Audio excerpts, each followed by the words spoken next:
Mes chers compatriotes, le 20 mars, vous allez devoir répondre par un oui ou un non au projet de réforme constitutionnelle du président de la République.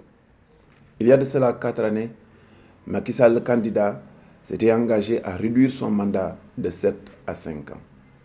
Élu, il a rendu visite à tous les khalifes généraux, à tous les chefs religieux pour dire qu'il allait respecter cet engagement. Il a voyagé aux Nations Unies, à l'Union africaine, partout dans la sous-région, en France comme aux États-Unis, pour vanter ses mérites et les mérites de la démocratie sénégalaise.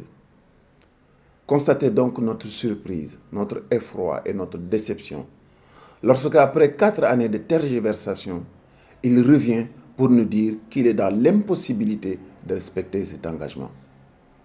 Alors que nous tous, nous savons que jusqu'à ce jour, il a encore 4 possibilités pour respecter cet engagement. Il pourrait passer par l'article 27 de la Constitution, ou l'article 51, ou encore l'article 103. Si jamais cela ne se pouvait pas pour lui, il avait encore la possibilité, au bout des 5 années, de démissionner s'il fait confiance à Moustapha Niasse pour lui laisser la possibilité, entre 60 et 90 jours, la possibilité d'organiser une élection présidentielle. Voici la vérité et tels sont les faits. Macky Sall s'est dédié, il a fait un wax-waxet que personne ne comprend.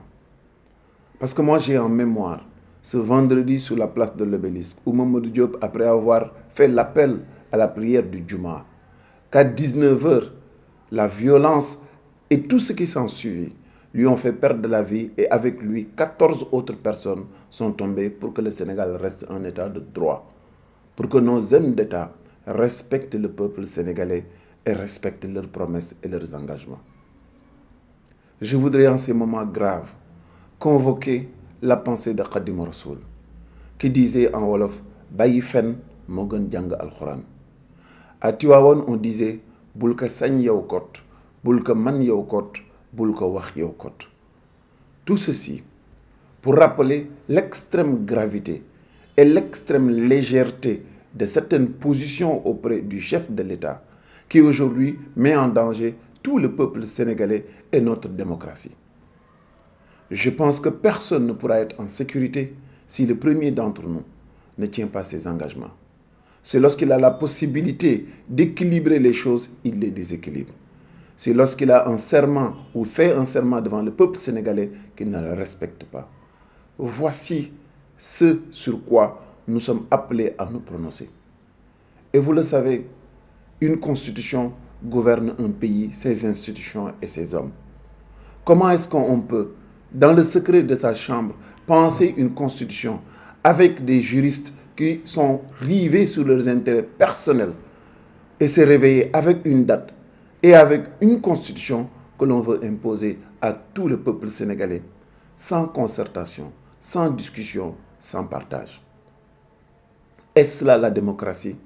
Est-ce là l'esprit du combat de 2012? Est-ce là la volonté de rupture pour laquelle nous nous sommes tous engagés à travailler pour que le Sénégal devienne une démocratie et un état de droit? Vous me connaissez tous très bien. Je fais partie de ces Sénégalais pour qui la parole donnée a un sens. Pendant les années de pratique politique, je me suis évertué à faire en sorte que ce que je dis soit conforme à mes pratiques. Je me suis évertué à être un homme simple, disponible pour mon pays.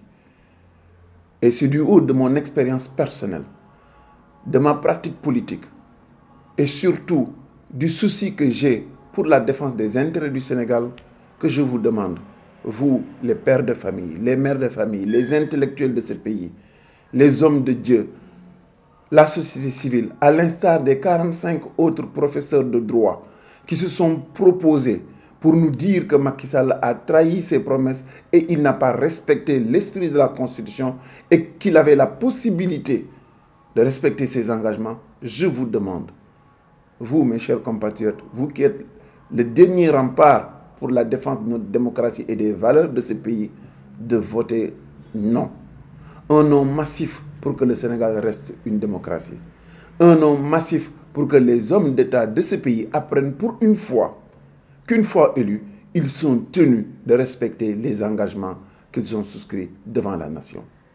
Je vous appelle à parler à tous les compatriotes sénégalais, où qu'ils se situent, pour qu'ensemble, nous nous levions comme un seul homme, une seule femme, pour marcher droit vers le 20 mars et voter résolument comme pour un non et un non massif. Ce non-là a valeur de symbole. Ce nom-là va aider le président de la République à comprendre qu'il a des citoyens libres et qu'il ne peut plus se permettre ce qui avait cours par le passé. Ce nom-là aura pour résonance de lui rappeler ses responsabilités. Pour le reste de son mandat, il aura donc à cœur de respecter le peuple sénégalais, sa constitution et surtout l'état de droit et ses engagements. Et cela est important. J'en appelle donc à tous les citoyens pour que tous ensemble, nous votons un non et un non massif le 20 mars. Et je vous remercie de votre aimable attention.